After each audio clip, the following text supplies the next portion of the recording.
Egunon, Joseba. Antxon Olaizola naiz. Unanu ezar, baserrikoa, Añorgako baserri izar bat, eta hemen sagarrak eta kiwiak ekoizten ditugu. Nahi badezue, erakutsiko dizuet.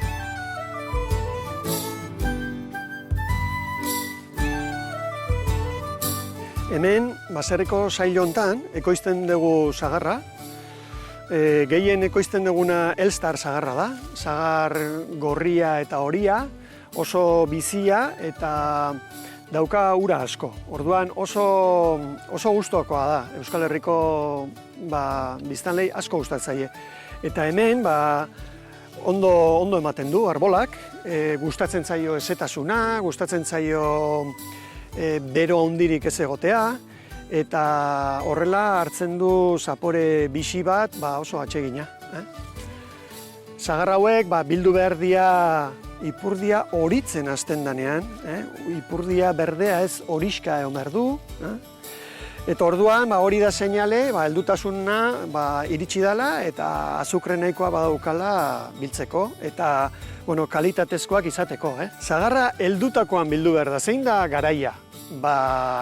Batzutan uztaila, beste batzutan abuztua, beste batzutan iraila, urria, azaroa, abenduan biltzen den sagarri nik ez dut ezagutzen. Eta geroz eta variedade gama ere asko zabaltzen ari da, eta baita ere luzatzen ari da.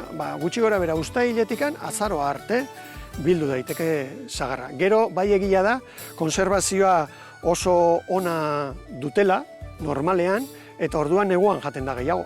Orain, pentsatuko zu eta ze arraio egiten du trabankulu honek hemen. Hau da plataforma bat.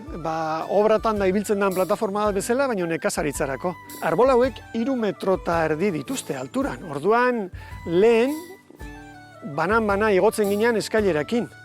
Eta orain, zahartzen ari gea eta plataforma horrekin biltzen ditugu goiko fruituak.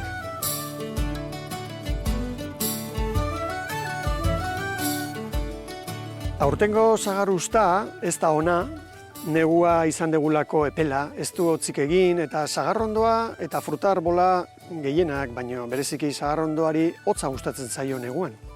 Kiwiari baita ere, ez badugu hotzik egiten, lorea etortzen da oso desberdin, ahulagoa etortzen da eta gutxiago ematen du. Eta gero hortaz aparte, baita ere, asko sufritzen nahi azkenengo urte hauetan eguzkiarekin.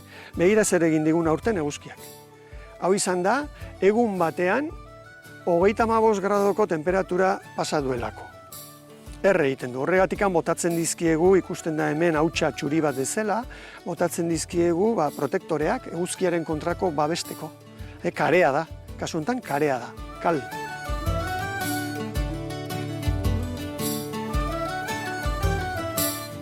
Nere lursailak familiakoak dira, baserri honek ditu 15 hektareako lursailak, baina 4 bakarrik dira mekanizagarriak, 40.000 metro karratu. Eta hor landatuta dauzkat sagarrondoak eta kiwi guztiak. Landatuta ditugun sagarrondo gehienak kanpotarrak dira. Elstar mota, holandesa da, jatorriz, reina de reineta, frantsesa da, eta bertakoa bakarrikan guk ekoizten dugu errezil sagarra. Saiatzen gea honena landatzen, eta jendeari gehien gustatzen zaiona. Joseba, oso ondo, gu gure lan egin dugu, orain zuek zaindu eta, egin batez ere gauza goxoak, gure sagarrekin. Urrun arte.